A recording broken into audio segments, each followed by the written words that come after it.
A millionaire watches with growing concern his 5-year-old son, who has been confined to a wheelchair for months, claiming terrible pain in his legs.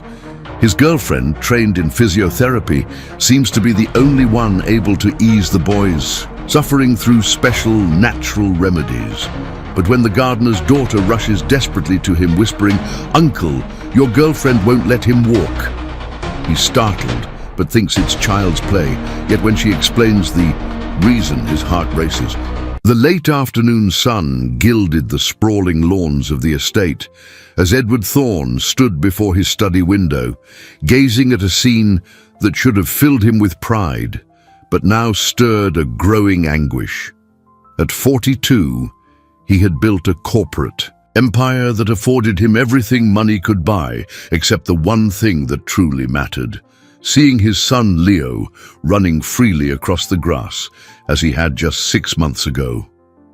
The child's wheelchair stood out like an open wound amidst the blooming garden. Leo, only 5, remained still, his small fingers distantly playing with the spokes of the wheels, while Helena, his girlfriend, carefully adjusted the cushions around him.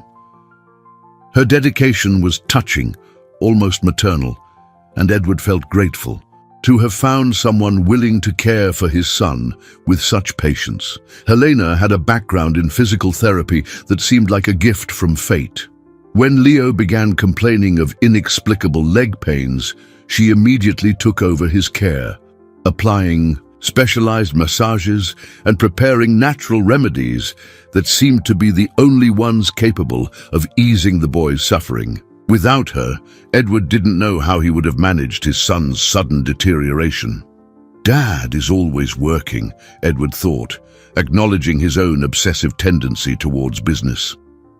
As a single father since Leo was 2, he had always struggled to balance corporate responsibilities with parenthood. Helena's arrival in their lives 8 months ago had brought an emotional stability he hadn't experienced in years. She had become not only his partner, but also the maternal figure Leo had never had. However, something indefinable had bothered him in the past few days. Perhaps it was the speed with which Leo's condition had deteriorated, or the way the boy seemed completely dependent on Helena for any relief.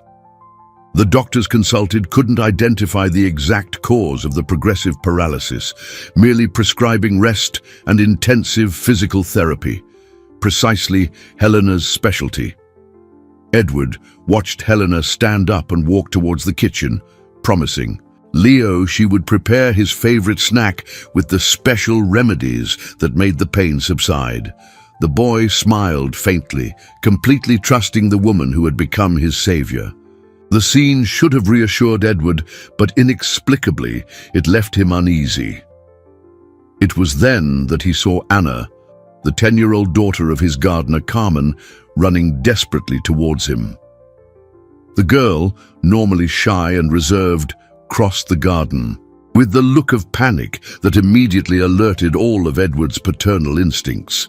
She glanced quickly around, making sure Helena had truly entered the house before approaching the window where he stood. "Uncle Edward," Anna whispered, her voice trembling with fear and urgency, "I need to tell you something very serious about Leo. It's about Helena. She won't let him walk."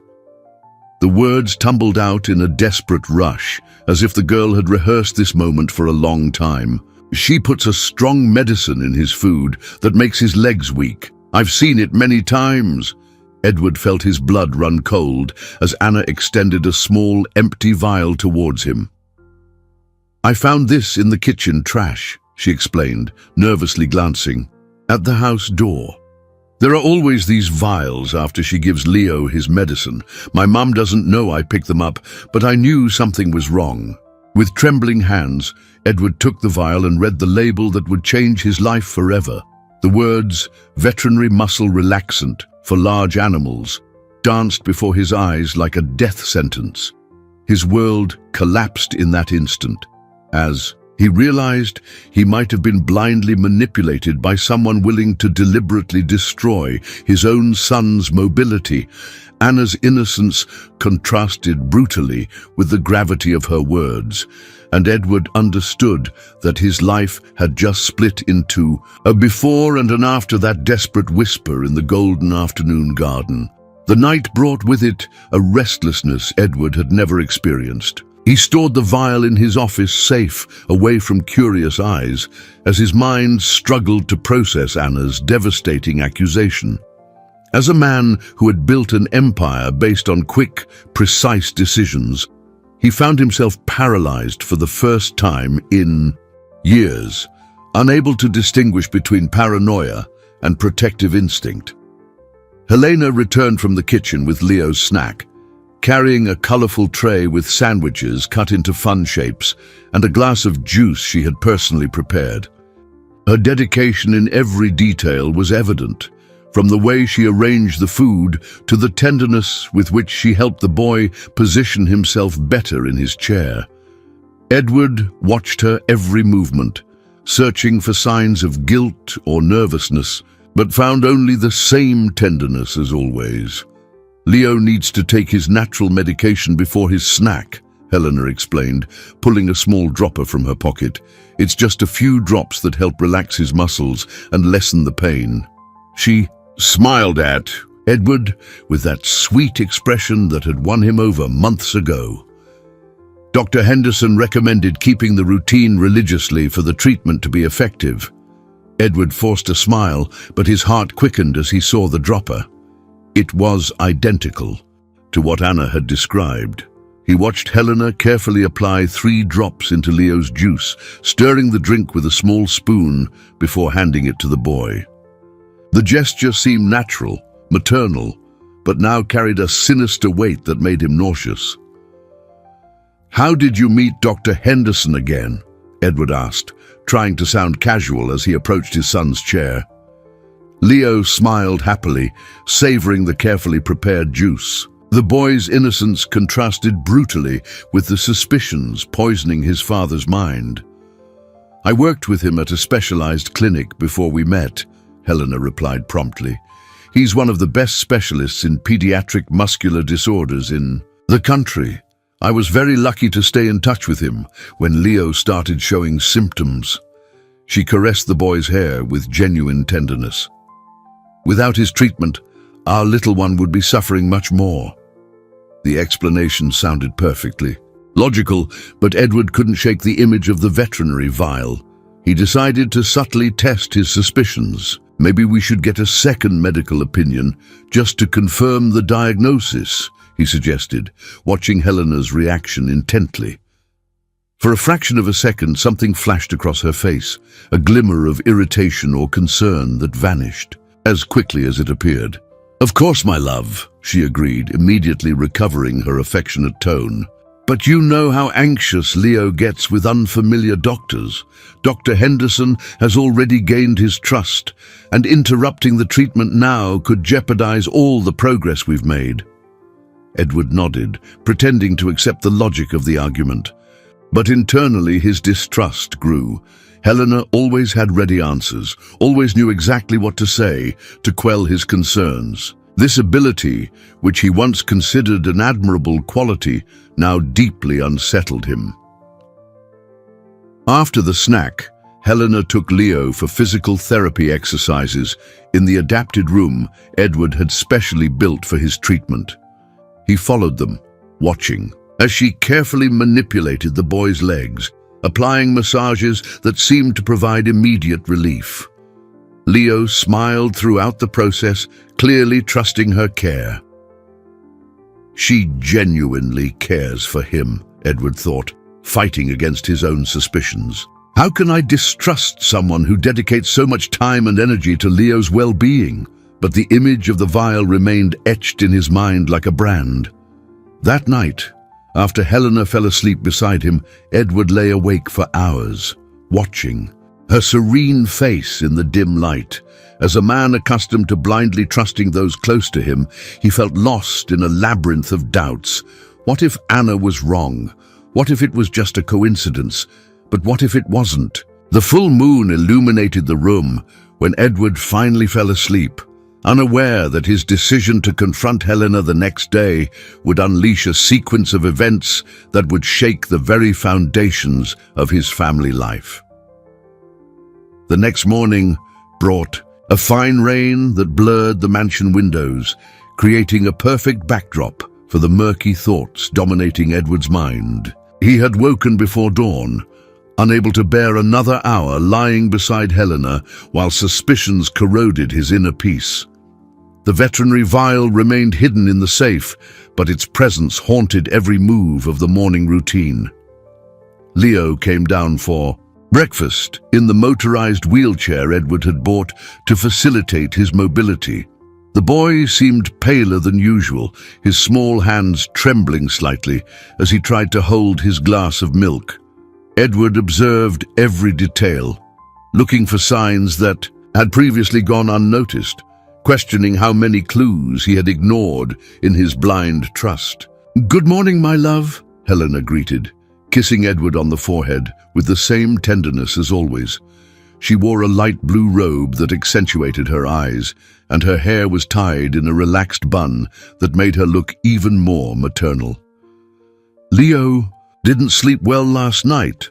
The leg pains bothered him during the early hours. Edward felt a pang in his chest. Were the pains real or a consequence of the supposed poisoning? How to distinguish between legitimate symptoms and the effects of a toxic substance? Perhaps we should increase the dosage of the natural medicine, Helena suggested, pulling the familiar dropper from the kitchen cabinet. Dr. Henderson always says it's best to prevent symptoms from worsening. "Wait," Edward said, his voice coming out tenser than he intended. Helena paused mid-motion, looking at him with surprise. "I'd like to see this natural medicine more closely. As a father, I feel I should better understand what Leo is taking." Helena hesitated for an instant before handing the small bottle to Edward. "Of course, dear. It's a specific herbal extract for pediatric muscle relaxation, completely natural and safe." Her fingers brushed his during the transfer, a touch that once calmed him, but now made him shudder. Edward examined the bottle carefully. The label read, "Natural extract, pediatric." But something about the paper's texture seemed too new, as if it had been pasted over a previous label. His businessman's hands, accustomed to detecting falsifications in documents, noticed irregularities that put him on alert. "Where exactly do you buy this?" "From a specialized compounding pharmacy," Helena replied quickly. "Dr. Henderson has exclusive contacts with suppliers of imported natural compounds. That's why the treatment is so effective." She smiled, but Edward noticed a stiffness in her expression he had never perceived before. Deciding to be more direct, Edward pulled the veterinary vial from his pocket, observing Helena's reaction closely. "Anna found this in our trash yesterday," he said, his voice laden with an emotion he struggled to control. "Veterinary muscle relaxant. Can you explain what animal medication was doing in our kitchen?" Helena's face paled slightly before she regained her composure with impressive speed. "My God, Edward, how can you believe a child's fantasies?" Her voice sounded hurt, almost indignant. "That vial must be from some old treatment the gardener used on the property's animals. Anna must have found it in the shed and made up this absurd story." But she said she saw you putting drops in Leo's food," Edward insisted, watching every micro-expression on the face of the woman he loved. Helena sighed deeply, approaching Edward with tears in her eyes. "Darling, Anna is a child craving attention. She sees how Leo receives special care and might be making up stories to get attention too." She touched his face softly. "Think about it. Why would I harm Leo? I love him as if he were my own son." Helena's words sounded convincing, and Edward felt his resolve waver. His natural tendency to trust those close to him struggled against the disturbing evidence. Perhaps Anna really was making things up. Perhaps his own paranoia was destroying a precious relationship based on unfounded suspicions. But when he looked at Leo, he saw the boy watching the conversation with frightened eyes, as if he understood more than he let on. The boy seemed to want to say something, but remained silent, creating a weight in the air that Edward couldn't ignore. "I need time to think," Edward murmured, putting both vials back in his pocket. Helena nodded comprehendingly, but he caught a flicker of something in her eyes, relief or calculation, that planted a new seed of doubt in his already troubled heart. The following days transformed Edward into a silent observer of his own life. Every gesture from Helena, every interaction with Leo, every word spoken was analyzed through the filter of suspicion that grew like a shadow in his heart. He felt torn between the love he nurtured for her and the paternal protective instinct that screamed alarms in his mind. Anna had avoided the main house since the confrontation, staying close to the gardening shed where her mother Carmen worked. Whenever Helena approached, the girl would run to hide, a behavior Edward began to notice with growing concern. During his discreet observations, he realized that Anna showed genuine fear, not the malice of a child fabricating stories. On Tuesday, while pretending to work in his study, Edward saw Helena preparing Leo's lunch in the garden through the window. She had set up a small table under the pergola, creating a picturesque setting for an outdoor meal. The boy smiled as she arranged the plates, but Edward noticed how Leo nervously looked at the glass of juice Helena carefully prepared. "Daddy, can I have water instead of juice today?" Leo asked in a small voice. The simple request echoed in Edward's heart like a cry for help. Why would a 5-year-old refuse fruit juice? Why would he seem so apprehensive watching Helena prepare his drink? "Of course not, darling," Helena replied sweetly, but Edward detected an underlying firmness in her voice. "The juice has special vitamins that help your legs get stronger. Remember what Dr. Henderson always says about the importance of nutrition in treatment?" She carefully stirred the liquid with a small spoon, a ritual Edward had witnessed hundreds of times without questioning. Leo lowered his eyes and reluctantly accepted the glass. Edward watched his son drink slowly, as if each sip were a sacrifice. There was something deeply unsettling about the child's resignation, a submission that shouldn't exist in someone so young. How had he not noticed before that Leo seemed to be forced to consume something against his will? After lunch, Helena took Leo for his daily physical therapy session. Edward followed them discreetly, positioning himself where he could observe through the half-open door of the exercise room.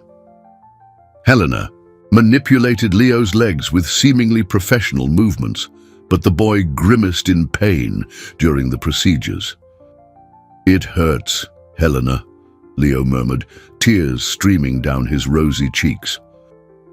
"I know, my love, but it's necessary for you to walk again," Helena replied, her voice filled with a patience that was beginning to sound forced to Edward's ears. "The pain means the treatment is working. Soon you'll be running around the garden again." Edward felt his stomach churn as he realized a disturbing contradiction. If the pain indicated improvement, why was Leo growing progressively weaker? Why did physical therapy, which should strengthen him, seem to debilitate him more with each session? The questions piled up in his mind like pieces of a sinister puzzle. That afternoon, while Helena was out buying medicine, Edward took the opportunity to talk to Leo alone. He approached the wheelchair where the boy rested in the garden, surrounded by the toys he had abandoned when the pains began. "Leo, Daddy needs to ask you an important question," Edward said, kneeling beside his son. "Do your legs really hurt, or is there something else bothering you?" The boy looked around nervously before whispering, "Daddy, my legs feel weird after I drink Helena's juice. They get heavy and I can't move them properly." His innocent words hit Edward like a punch to the gut. But she said it's normal and that I can't tell anyone because people won't understand the special treatment. Leo's revelation confirmed Edward's worst fears. Helena had instructed a 5-year-old to lie about his own symptoms, manipulating his childish trust to conceal the effects of the substance being administered. The discovery filled Edward with a cold, calculated fury he struggled to control. "Leo, did you tell anyone else about this?" Edward asked, trying to keep his voice calm so as not to scare his son. "Only Anna," Leo replied. "She said she knew something was wrong and that she was going to tell you. But Helena found out we talked and said Anna was trying to hurt our family." Edward understood then that Anna had been braver than he imagined, and that Helena was systematically isolating Leo from any external source of support or testimony. The discovery of Leo's manipulation transformed Edward into a determined investigator. That same night, after Helena fell asleep, he discreetly searched her personal belongings, looking for evidence to confirm or refute his growing suspicions. In her closet, among carefully organized clothes, he found a small leather bag he didn't recognize. Inside the bag, Edward discovered 3 vials identical to the one Anna had found in the trash, all containing the same veterinary substance. Along with the vials, there were handwritten notes with dosages and timings, as if Helena kept a meticulous record of administering the substance to Leo. The dates on the notes coincided exactly with the onset of the boy's symptoms, 6 months ago. One of the notes particularly caught his attention. Initial dose too low. Leo still tried to walk. Increase gradually to avoid suspicion.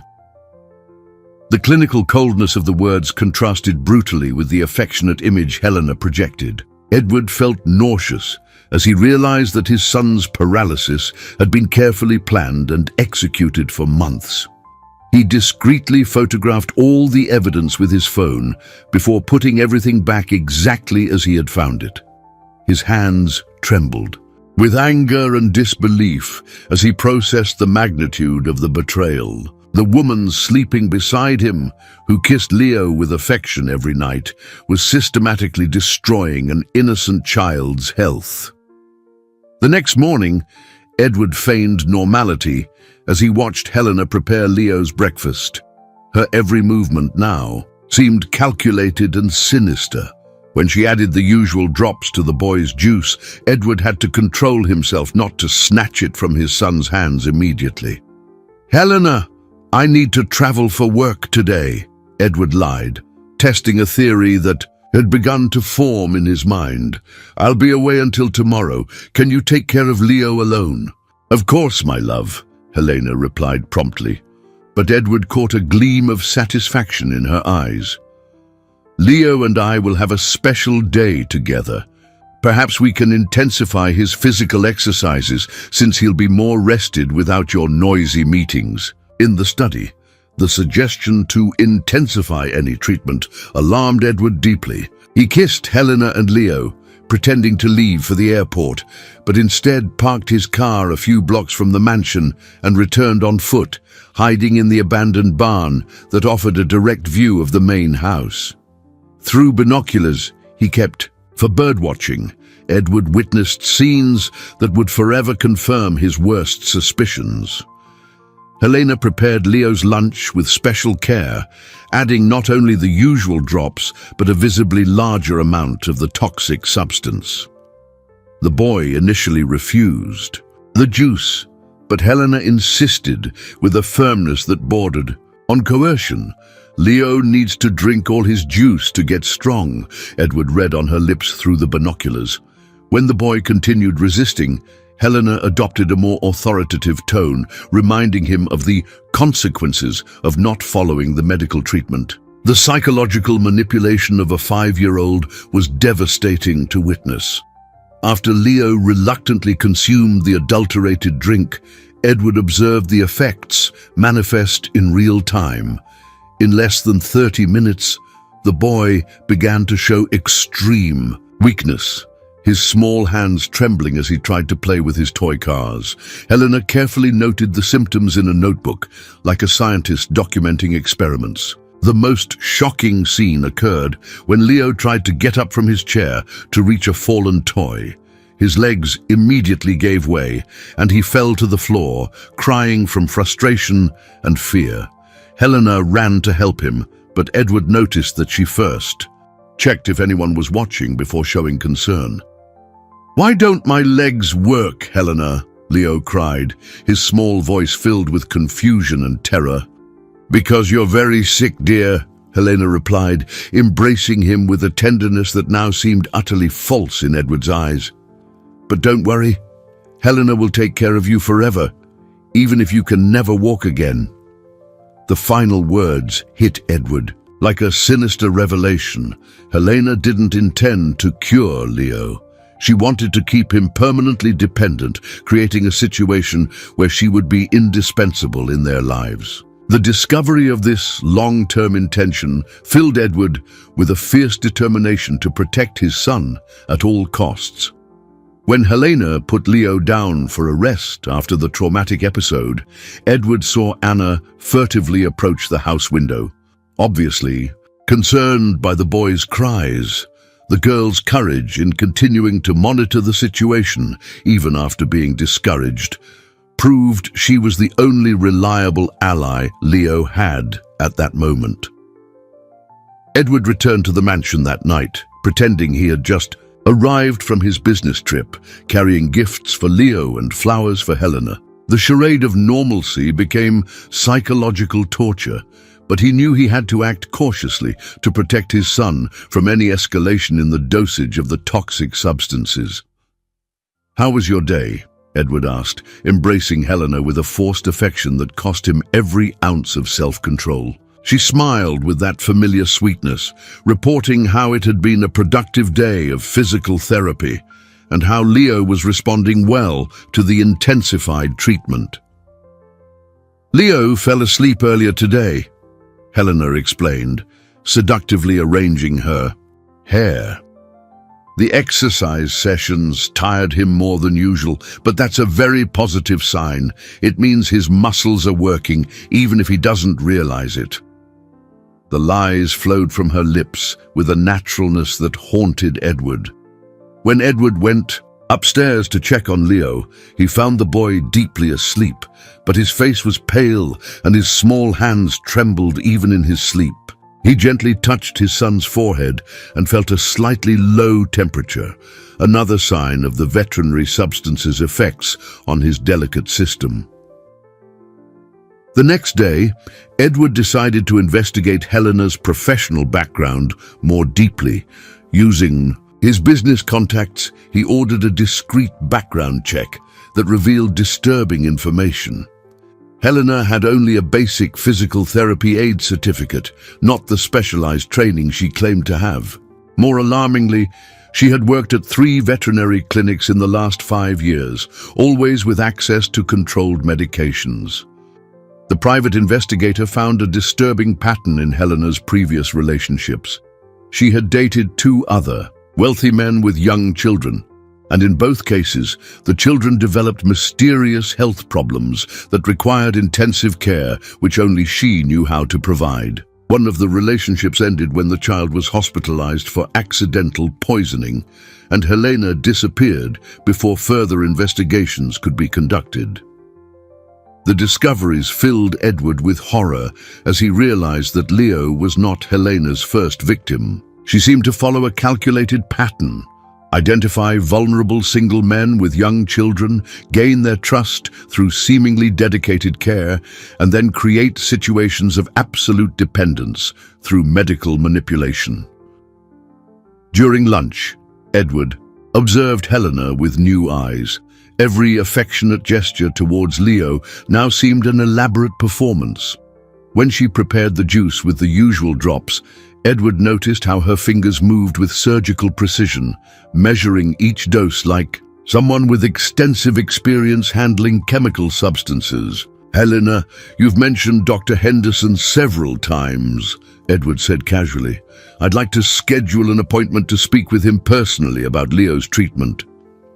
For the first time since they met, Edward saw Helena genuinely surprised and uncomfortable. "Dr. Henderson is very busy and rarely sees parents for consultations," she replied quickly. "He prefers to work through trained intermediaries like me. That's why our partnership works so well." "But surely he would make an exception to discuss the case of a client's son who can pay any amount for the best care," Edward insisted, deliberately pressing. Helena became visibly tense, her hands clenching slightly before relaxing. "I'll try to schedule something," she agreed, but Edward realized it was a stalling tactic. "Perhaps in a few weeks, when the current treatment shows more results." That afternoon, while Helena was busy with Leo in the garden, Edward called every orthopedic and physical therapy office in the region, looking for a Dr. Henderson specializing in pediatric muscular disorders. After 2 hours of calls, the devastating truth emerged. No doctor with that name and specialty existed within a 200-mile radius of the city. Dr. Henderson was Helena's invention, a fictional character created to lend medical credibility to Leo's systematic poisoning. The discovery confirmed that Edward was dealing with an experienced manipulator who had meticulously planned every aspect of her criminal scheme. When Helena returned from the session in the garden, carrying Leo asleep in her arms, Edward forced a smile as his heart filled with an iron resolve. She had underestimated his investigative abilities and his determination to protect his son. Now he possessed enough evidence to expose the whole truth. "How was physical therapy today?" Edward asked, kissing Leo's forehead as Helena placed him in his chair. "Very productive," Helena replied. "Leo is making remarkable progress, even if it's not visible yet. Dr. Henderson always says that true healing happens internally before it manifests externally." Edward nodded, knowing every word was a carefully constructed lie. But now, finally, he was prepared to turn the tables on the woman who was systematically destroying his innocent son's life. Edward woke on a rainy Friday with a determination he hadn't felt in months. He had spent the night devising a careful plan to expose Helena without putting Leo at additional risk. However, what he would discover in the next few hours would completely change the course of his strategy and reveal a conspiracy far deeper than he had imagined. While Helena was preparing breakfast, Edward received an unexpected call. It was Carmen, the gardener, whispering nervously on the phone. "Mr. Thorne, I need to speak with you urgently. Anna discovered something terrible last night. Helena isn't working alone." Edward's blood ran cold. "What do you mean, not alone?" "Anna saw Helena talking on the phone in the garden after everyone was asleep," Carmen explained, her voice trembling with fear. "She was talking about accelerating the timeline and that the father is getting suspicious. Someone is directing her, Mr. Thorne. Someone who knows everything." Edward felt the ground drop out from under him. Helena wasn't just a solitary manipulator. She was part of a larger scheme, possibly an organized network that targeted wealthy men through their vulnerable children. "Carmen, you and Anna need to leave the property today. It's not safe for you to stay here." "We're already leaving, sir," Carmen replied. "But Anna insisted on leaving something for you.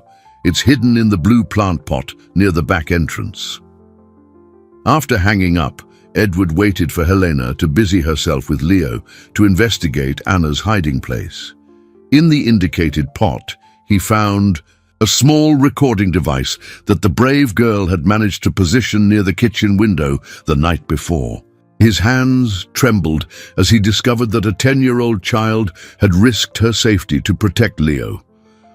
Back in his study, Edward played the recording and listened to a conversation that would change his understanding of the entire situation. "Helena's Voice sounded cold and calculating, completely different from the sweetness she displayed during the day. "The man is getting suspicious. I think someone warned him about the medication," Helena said on the phone.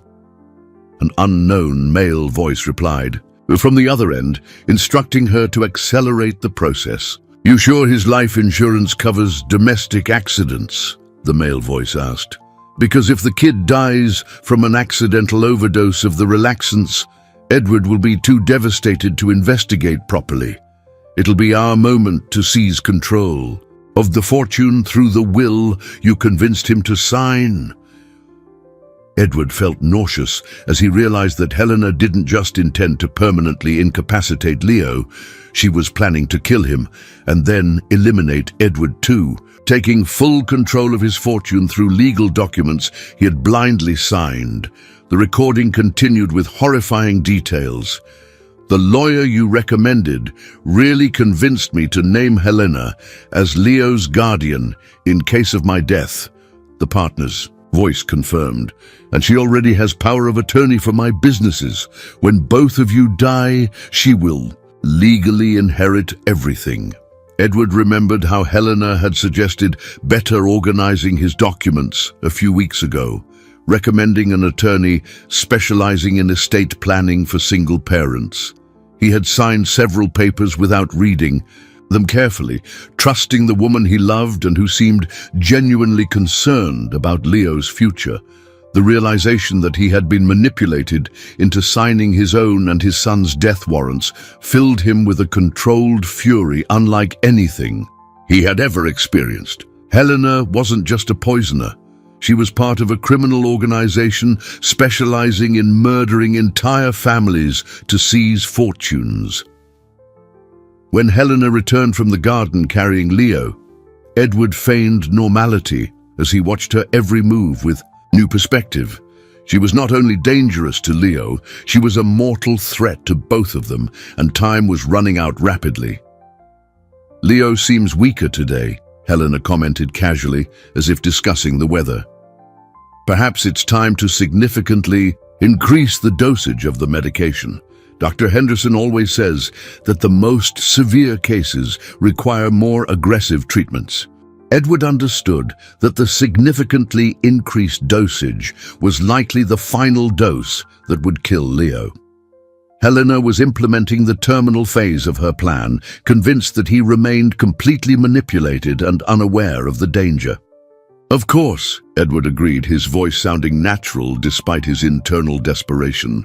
"Do whatever is necessary to help our son."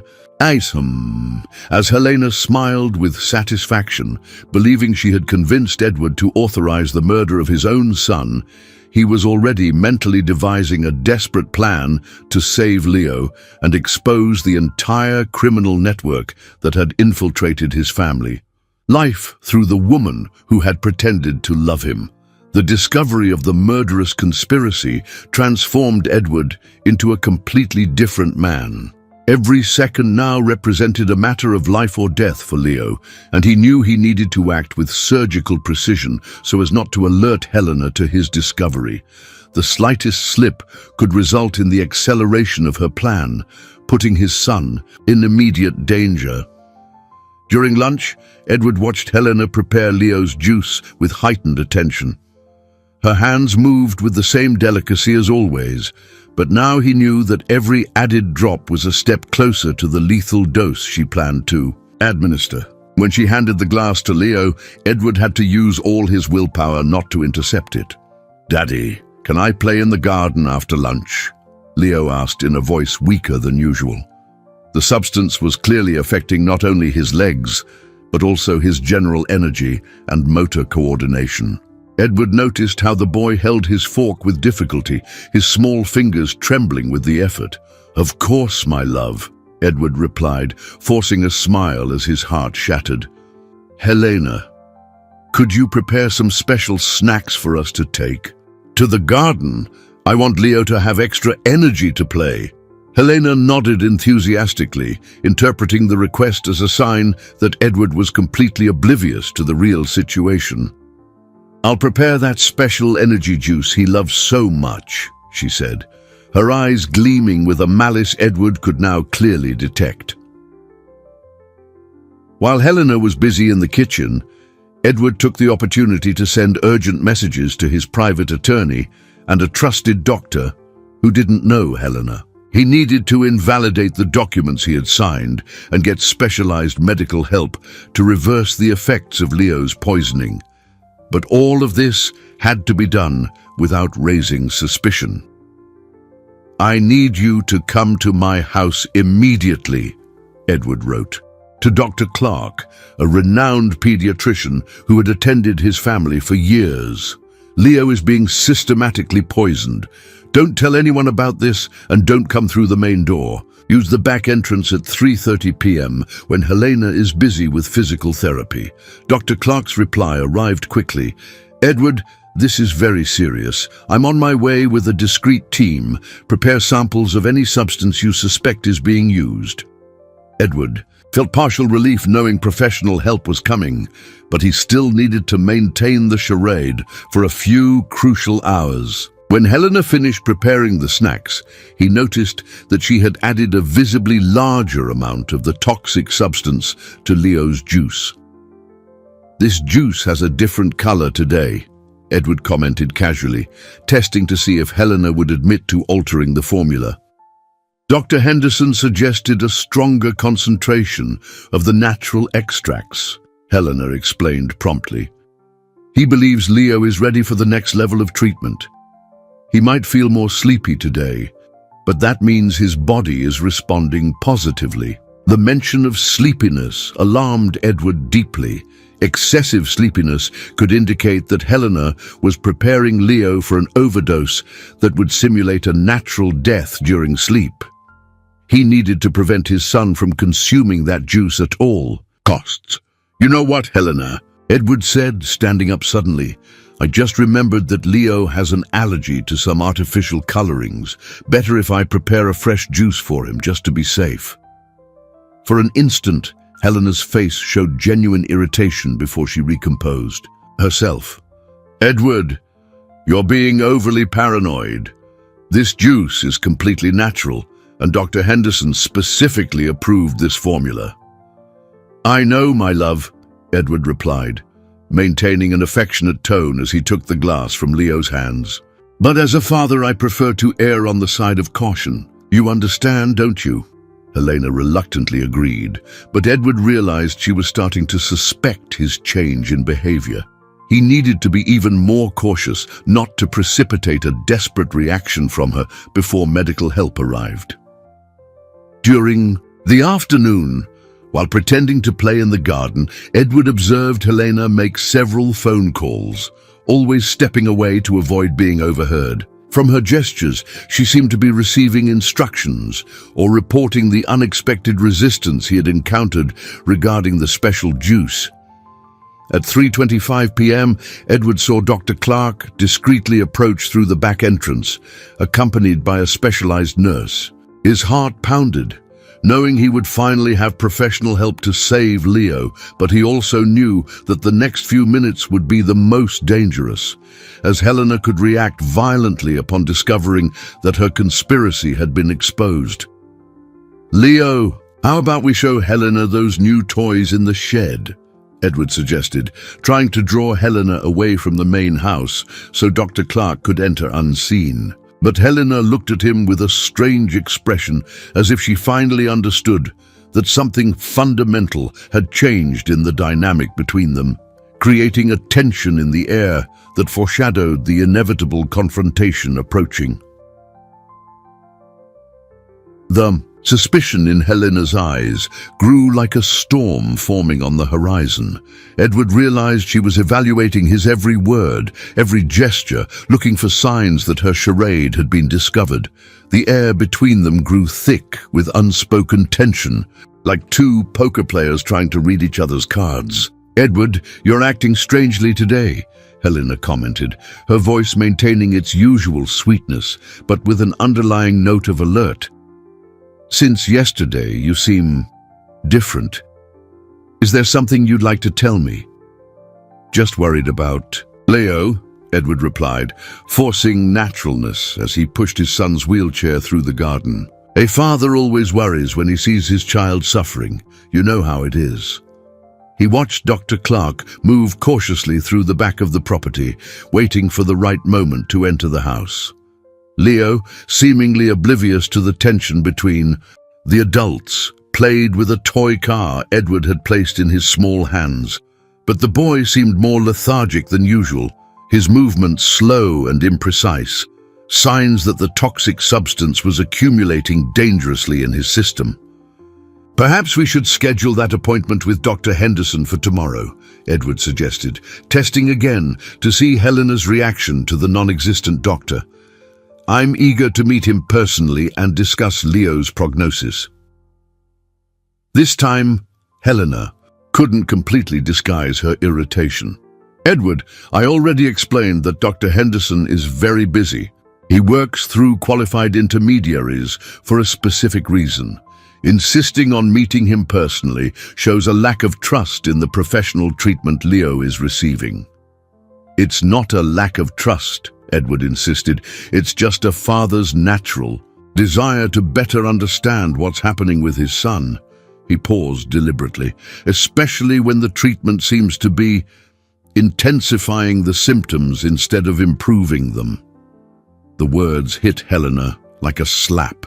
For the first time since they met, her mask of maternal dedication slipped completely, revealing a glimpse of the calculating coldness she had hidden.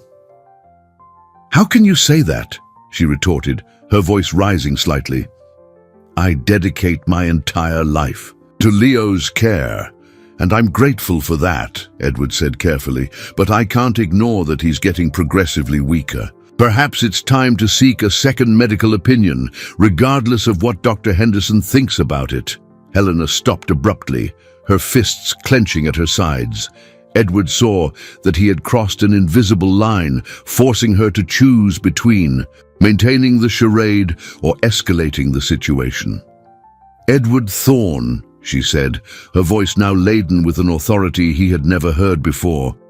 You are questioning my professional judgment based on unfounded paranoia. Perhaps, Edward agreed, but I'm his father, and my unfounded paranoia is telling me something isn't right. He knelt beside Leo, gently touching the boy's pale face. Leo, can you tell me how you feel after taking Helena's medicine? Helena quickly intervened. Edward, you can't confuse the child with questions she doesn't have the maturity to answer properly. But Leo, with the brutal honesty of small children, replied, Daddy, after the juice I get very sleepy and my legs feel heavy like rocks. Sometimes I forget things too. Memory loss, Edward thought, recognizing another symptom of muscle relaxant, poisoning. Helena was not only physically paralyzing Leo, but also affecting his cognitive abilities. Leo is obviously confused, Helena said quickly. The illness can cause temporary disorientation. That's why Dr. Henderson insists on the importance of strictly maintaining the medication routine. Edward saw Dr. Clark make a discreet signal from the kitchen window, indicating he had managed to enter the house and was analyzing the substances he had found. It was time to force Helena to reveal more about her plans. Helena, Edward said, standing up and looking directly into her eyes. I need to ask you a direct question, and I'd like an honest answer. Of course, she replied, but her body posture became defensive. Do you truly believe Leo will fully recover with this treatment? The question caught Helena off guard. For several seconds, she visibly struggled to formulate a response that would keep her charade intact. What exactly are you insinuating? I'm asking if you honestly expect my son to walk again someday, Edward pressed, or if you're preparing us both to accept that he will remain in a wheelchair permanently. Helena looked around nervously before replying, as if seeking an escape route. Some conditions are more challenging than others. The important thing is that Leo receives proper care, regardless of his future limitations. Care that only you can provide, Edward observed, finally verbalizing his understanding of her plan. Exactly, Helena confirmed, unaware that she had just admitted her intention to keep Leo permanently dependent to ensure her own indispensability in their lives. The sound of approaching footsteps from the back entrance made Helena turn her head sharply. Dr. Clark emerged from the house, carrying a small medical bag and displaying a grave expression that Edward immediately recognized. The pediatrician had found enough evidence to confirm the worst fears about Leo's systematic poisoning. "Who is that man?" Helena asked, her voice betraying the first real sign of panic since Edward had met her. Her posture instantly shifted from defensive to clearly alarmed, like a cornered animal assessing its escape options. "Dr. Clark has been Leo's pediatrician for years," Edward explained calmly, watching Helena's every micro-expression. "I thought it would be interesting for him to speak with Dr. Henderson about the case. You know, a professional collaboration between specialists." Helena's face visibly paled. "Edward, you can't just bring unknown doctors to interfere with Leo's specialized treatment without consulting Dr. Henderson first. This could jeopardize all the progress we've made." Dr. Clark approached the group, his experienced eyes quickly assessing Leo's condition in the wheelchair. "Mr. Thorne," he said, his voice carrying controlled professional urgency, "I need to speak with you immediately, in private." "There are no secrets between Helena and me," Edward said, a calculated lie to force the situation. "Dr. Clark, feel free to speak openly about anything related to Leo's health." The pediatrician hesitated for a moment before looking directly at Helena. "Madam, in my 30 years of medicine, I have never seen a case so clearly indicative of poisoning by veterinary muscle relaxants in a child. The samples I analyzed in the kitchen contained concentrations that could be lethal for a child of Leo's weight." The silence that followed was deafening. Helena stood completely still, as if time had stopped for her. Edward watched various emotions cross her face: surprise, anger, fear, and finally a calculating coldness he had never seen before. "I don't know what you're talking about," Helena said, her voice now completely different, devoid of warmth, devoid of tenderness, just a metallic hardness. "If you found veterinary substances in the house, it must be because the gardener left them somewhere inappropriate." "The gardener was fired a week ago," Edward reminded her gently. "And these substances were in your personal bag, Helena, along with detailed notes on dosages and administration times that exactly match Leo's symptoms." Helena looked from Edward to Dr. Clark, rapidly assessing her options. "You don't understand," she said, changing strategy. "Everything I did was for love of this family. Leo was becoming too hyperactive, taking unnecessary risks in the garden. I just wanted to protect him from hurting himself." "Protect him by chemically paralyzing him?" Dr. Clark asked, his voice filled with professional indignation. "Madam, what you did constitutes medical torture of a defenseless child." "I would never hurt Leo," Helena screamed, completely losing her composure. "I love him more than anyone in this world. Everything I did was to keep him safe and to ensure our family stayed together." "Our family?" Edward repeated, finally verbalizing the question that had tormented him for weeks. "Helena, Leo isn't your son. I'm not your husband. What family? Do you think you're protecting?" The words hit Helena like a bucket of cold water. For a moment, she seemed completely lost, as if she had been torn from an elaborate delusion. "We are a family," she murmured, more to herself than to them. "I took care of him when he was sick. I dedicated my life to him. That makes us a family." Dr. Clark took advantage of Helena's confusion to approach Leo and begin a quick assessment. Weak pulse, Diminished reflexes, clear signs of central nervous system depressant intoxication, he murmured to Edward. We need to get him to the hospital immediately to start the detoxification process. No! Helena screamed, moving suddenly towards Leo's chair. You can't take him from me! I'm the only person who knows how to care for him properly. Without me, he'll suffer. Edward blocked Helena's path, positioning himself protectively between her and Leo. Helena, it's over. I know about your history with other families. I know about the other men, the other children you poisoned. I know about your partner on the phone and the murder plots. The mention of her partner and the murder plots made Helena recoil as if she'd been punched. Her eyes widened with genuine surprise and fear. How did you... she began, before cutting herself off, realizing she had inadvertently confirmed the existence of the larger conspiracy. Anna recorded your phone conversation, Edward explained. A brave 10-year-old child exposed your entire criminal scheme because she cared more about Leo's safety than her own protection.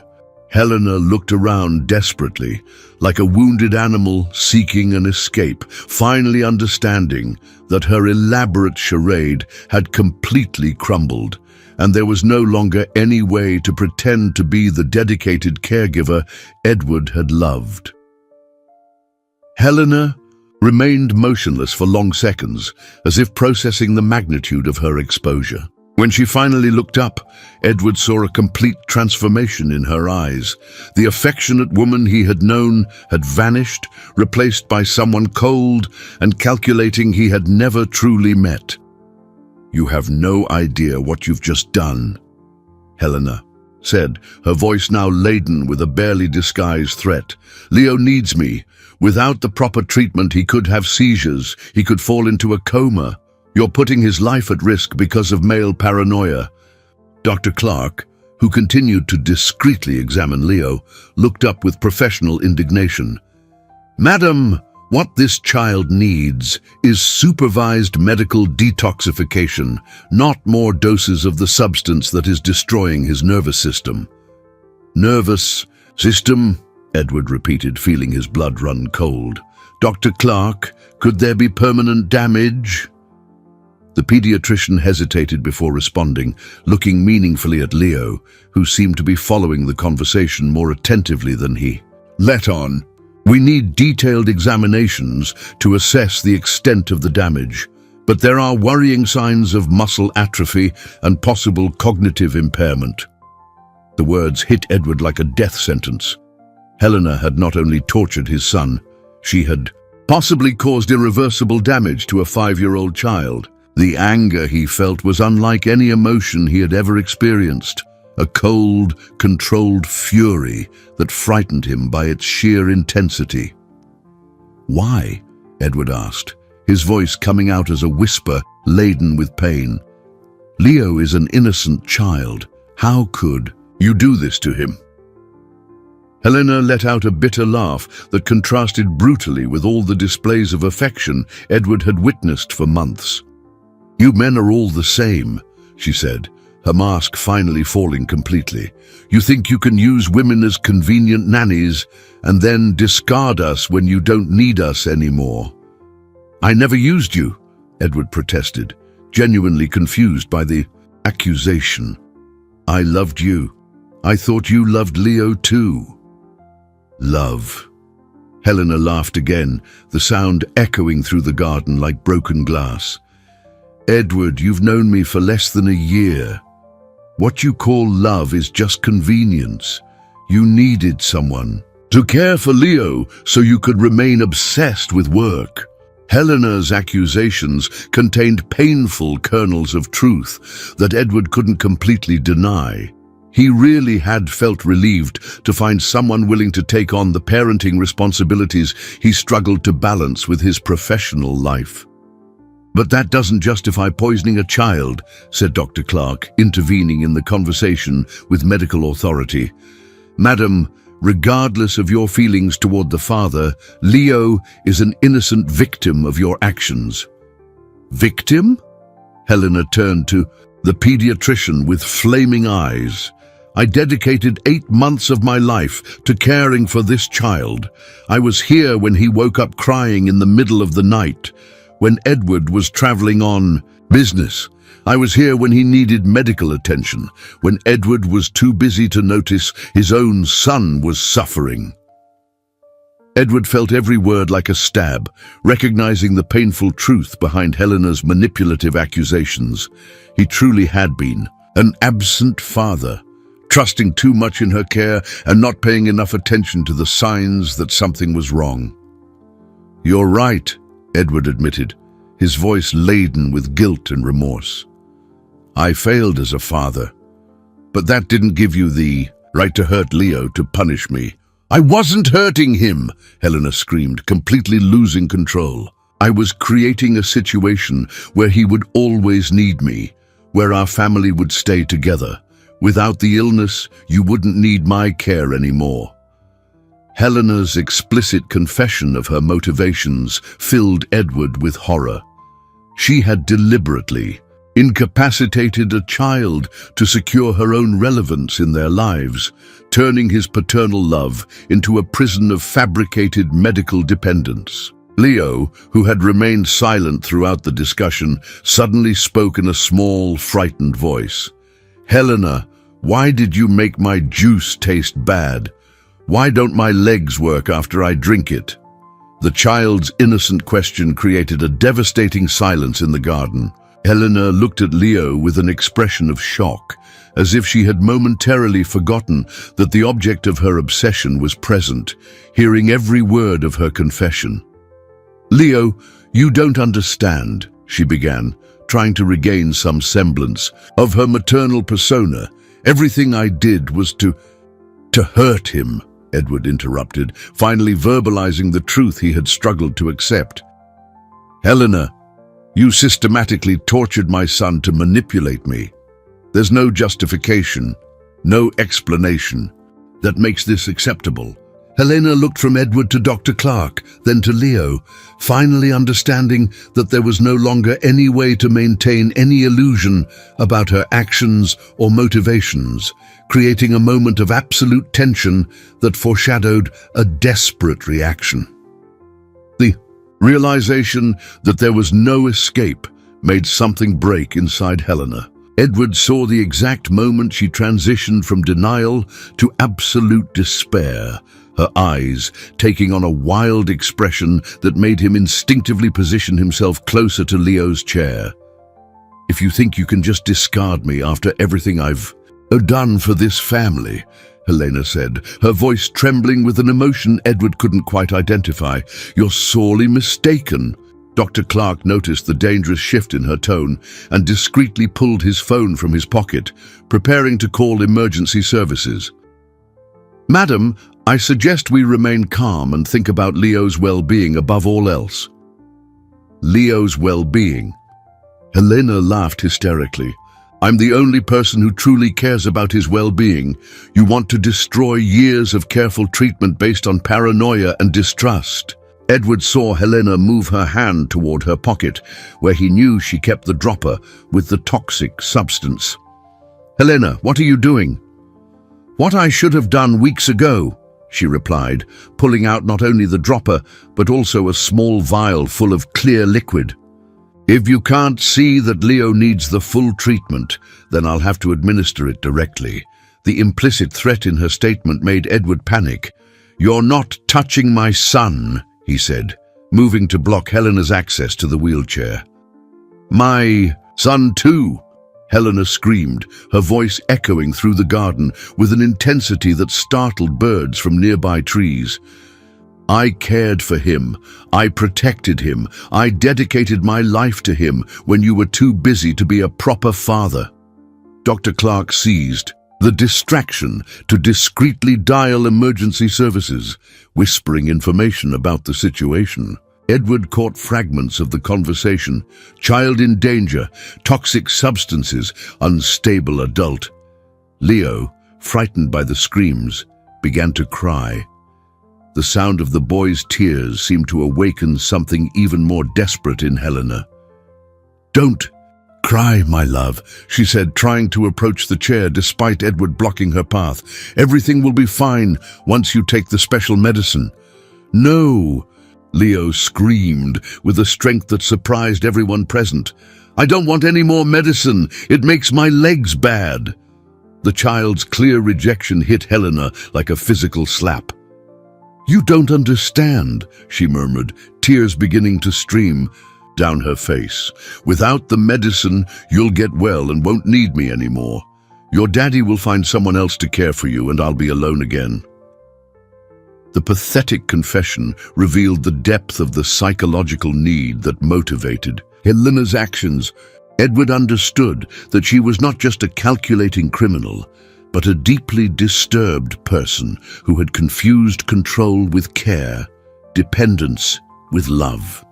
Helena, Edward said, attempting a more compassionate approach, you don't have to hurt Leo to have a place in our lives. We can talk about this, find a solution that doesn't involve poisoning a child. Lies, she screamed. All men say that until they find someone better. Richard said the same thing before he kicked me out when he found out about the special care I gave his son. Mark promised we'd be a family until he decided I was too unstable to care for children. The mentions of Richard and Mark confirmed to Edward that Helena had indeed repeated this pattern with other families. How many children had suffered before Leo? How many fathers had been manipulated in the same way? The sound of distant sirens sent Helena into full panic. You called the police? She asked, looking around desperately. You don't understand. They'll separate me from Leo forever. Helena, hand over the vial, Edward said, extending his hand with all the calm he could muster. Let's resolve this together, but you need to stop threatening my son. Helena looked at the vial in her hands, then at Leo crying in his chair, then at Edward. I just wanted a family, she murmured, her voice breaking completely. I just wanted to be needed by someone. You can be needed without hurting innocent people, said Dr. Clark gently, seizing her moment of vulnerability. There are healthy ways to build relationships, Helena. For a moment it seemed Helena might hand over the vial and accept help. But then she heard the sirens getting closer and something hardened in her expression. If I can't have Leo, she said, her voice taking on a terrifying coldness, then no one can. Edward realized Helena was preparing to administer a potentially lethal dose of the substance to Leo, turning the tranquil garden into the scene of a desperate confrontation for an innocent child's life. The moment seemed to stretch eternally. As Helena held the vial with the lethal substance, her eyes fixed on Leo with a desperate determination that chilled Edward's blood. The sirens were getting closer, but he knew they might arrive too late to prevent an irreversible tragedy. Helena, listen to my voice, Edward said, forcing himself to sound calm despite the terror he felt. Look at Leo. Really look at him. Do you see fear in his eyes? Is that the boy you claim to love? Helena lowered her gaze to Leo, who watched her with tears streaming down his frightened little face. For an instant, Edward saw an internal struggle unfold in her expression, the disturbed woman who had convinced herself she was protecting Leo versus the reality that she was terrorizing an innocent child. I didn't mean to scare him, Helena murmured, her voice breaking. I just wanted him to need me. I just wanted to be important in someone's life. You can be important in ways that don't hurt people, said Dr. Clark, taking advantage of her moment of hesitation to position himself. Better. Helena, you have medical care knowledge that could legitimately help many children. It was then that a small, courageous voice cut through the tension. Helena, please, don't give me any more bad medicine. Leo, even frightened and physically debilitated, found the strength to speak directly to his tormentor. I promise I'll like you without the medicine. You don't have to make my legs bad for me to like you. Leo's innocent words hit Helena with more force than any argument from the adults. The vial trembled in her hands as she processed what a 5-year-old child had understood better than she did. Love cannot be forced through suffering. The siren stopped just outside the estate, and Edward heard voices and footsteps approaching. Helena heard them too and panicked, raising the vial towards Leo again.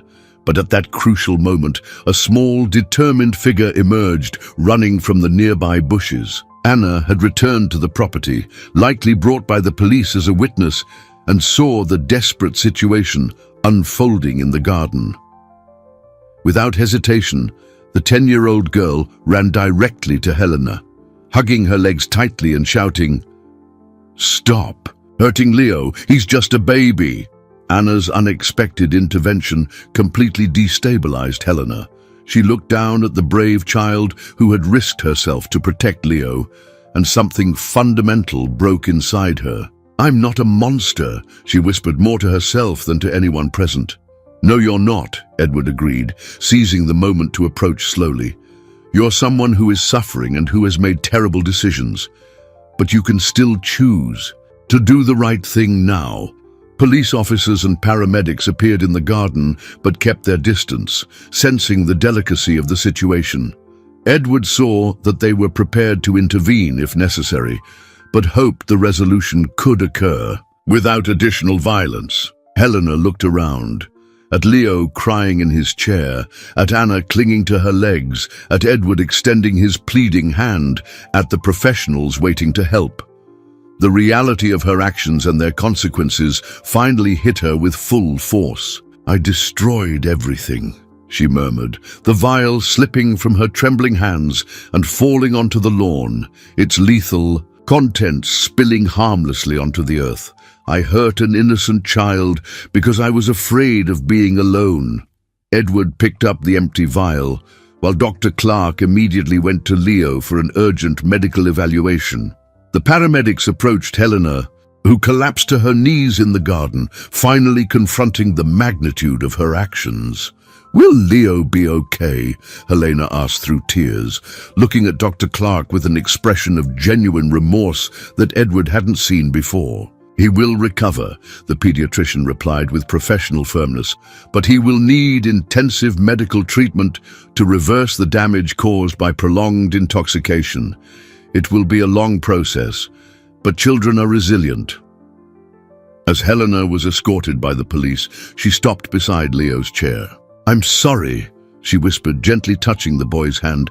"I'm sorry for hurting you. You deserve to be happy and healthy." Leo, with the natural compassion of small children, briefly squeezed her hand before she was led away. Edward felt his heart break as he witnessed his son's innocent forgiveness toward the person who had caused him so much suffering. 6 weeks had passed since that traumatic afternoon in the garden, and Edward watched from his study window a scene that filled his heart with gratitude and hope. Leo was standing on the lawn, supported by small, specially adapted crutches, taking cautious but determined steps towards Anna, who encouraged him with radiant smiles. The detoxification process had been challenging, with Leo spending 5 days in the hospital under intensive medical care to eliminate the toxins from his system. Dr. Clark and a team of specialists worked tirelessly to reverse the damage caused by months of systematic poisoning. There were moments of fear when Leo developed high fevers and tremors, but his youth and natural resilience prevailed. Legitimate physical therapy began as soon as Leo was discharged from the hospital. Unlike Helena's manipulative sessions, these exercises were conducted by licensed professionals who celebrated the boy's every small progress. His muscles, weakened by prolonged exposure to the veterinary relaxants, responded slowly but consistently to the proper treatment. Edward had made the most important decision of his life: to completely reorganize his professional priorities. He sold 2 of his smaller companies and delegated the management of the others to trusted managers, freeing himself to be present during every physical therapy session, every medical appointment, every important moment of Leo's recovery. "Daddy, look, I walked to the big tree," Leo shouted, his voice full of pride as he reached the century-old oak that had always been his favorite play spot in the garden. Edward ran out to hug his son, tears of joy streaming down his face. Anna had become a constant presence on the estate. Edward had not only rehired Carmen, but also provided a comfortable house on the property for mother and daughter. Anna received the best quality private education, a small way to acknowledge the extraordinary courage she had shown in saving Leo from a potentially fatal fate. "Anna is my best friend," Leo declared, hugging the girl who had risked herself to protect him. "She's the bravest person I know." Edward fully agreed. Anna's maturity and bravery had taught him valuable lessons about truly listening to the people around us, especially those whose voices are often ignored. He would never again assume that children make up stories when they try to warn adults about dangerous situations. Helena had been convicted of several crimes, including child abuse, attempted murder, and fraud. During the trial, it was revealed that she was part of a larger network that targeted wealthy men through the manipulation of their children. 3 other similar cases were uncovered, resulting in the arrest of several accomplices. Edward testified in court, not with anger, but with the determination to ensure that other families wouldn't go through the same trauma. Surprisingly, Helena had sent a letter to Leo during her sentencing, asking for forgiveness and explaining that she was receiving psychological treatment in prison. The letter was touching in its sincerity, acknowledging the harm she had caused and expressing hope that Leo would grow up strong and happy. Edward decided to keep the letter for when Leo was older and could decide if he wanted to read it. "Daddy," Leo said one sunny afternoon, "do you think Helena was very sad inside? Is that why she did bad things?" The question demonstrated impressive emotional wisdom for a 5-year-old child. "Yes, Leo," Edward replied. "Some people do terrible things when they're very hurt inside. That doesn't excuse what she did, but it reminds us to always be kind to the people around us." Anna, who had become an unofficial older sister to Leo, added, "And always talk to trusted adults when something feels wrong, even if other people say it's not. Important." Edward smiled, watching the two discuss life lessons with a depth many adults couldn't reach. The trauma they had faced, paradoxically, had strengthened their family bonds and taught them all about the importance of honest communication and genuine trust. In that moment, watching Leo take increasingly confident steps through the garden that had almost become the scene of a tragedy, Edward understood that sometimes the smallest voices carry the most important warnings. Anna's courage had saved not only Leo, but also exposed a scheme that could have victimized many other families. The estate, once a scene of manipulation and fear, now echoed with genuine laughter and the comforting sound of a child reclaiming his childhood. Edward had learned that true protection doesn't come from wealth or status, but from the ability to listen to those who truly care about us, build relationships based on mutual trust, and never allow work to become more important than the people we love. As the sun set over the gardens, where it had all begun with a little girl's courageous whisper, Edward felt a deep peace, knowing his family was finally safe, united, and built upon foundations of true love and genuine protection.